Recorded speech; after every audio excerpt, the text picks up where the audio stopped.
Welcome back, everybody. A few weeks ago, I brought you my first ever sope, but today, Chile Relleno Sopes.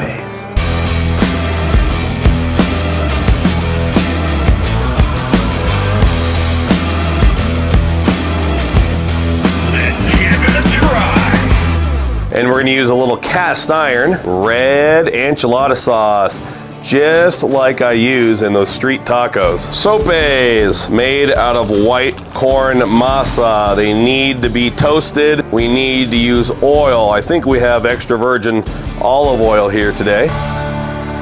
Put those down and start the toasting. I'll even put a little bit of oil on top, and we'll use that Blackstone bacon press to keep them flat. I'm just trying to get a preliminary toast on the sopes. We're gonna go into the air fryer with these, but I wanna make sure they are gorgeous before we even start. Meanwhile, I have some Muso Pueblo Colorado roasted green chili. I just pulled these out of the freezer, so I wanna make sure they're completely thawed out here. We're gonna heat them up on top of the griddle.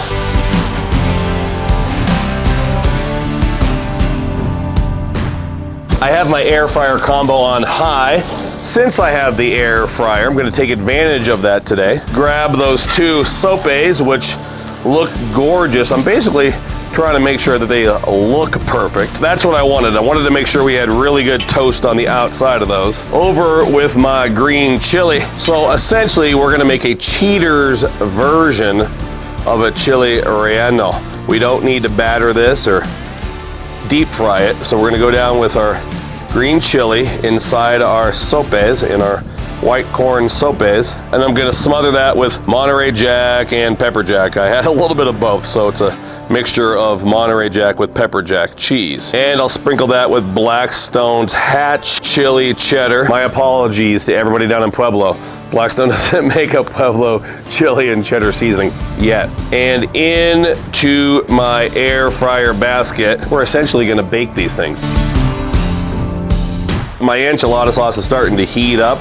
If you're a first-time viewer, a question that I frequently get is it safe to use cast iron or pots and pans on top of your griddle? Yes, it is. I highly recommend it and use cast iron all the time. It's been about 2 or 3 minutes. That's what we got going on there. Look at that cheese bacon on top. Let's chop up some cilantro. You don't need to have cilantro on top, but I need to have cilantro on top. It's been about 5 or 6 minutes. That is what I'm talking about.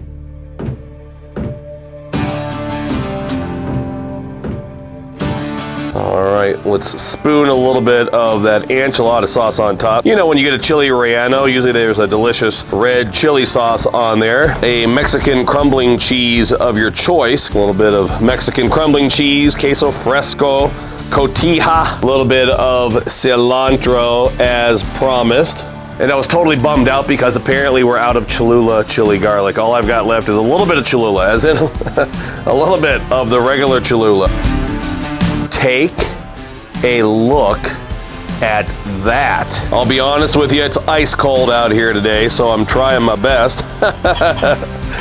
Let's cut into one of these bad boys. You can eat these whole, or you can cut them in two if you want. This is what it looks like. Look at those gorgeous layers. Again, the benefit of baking those in the air fryer. Let's give it a try. They're that good.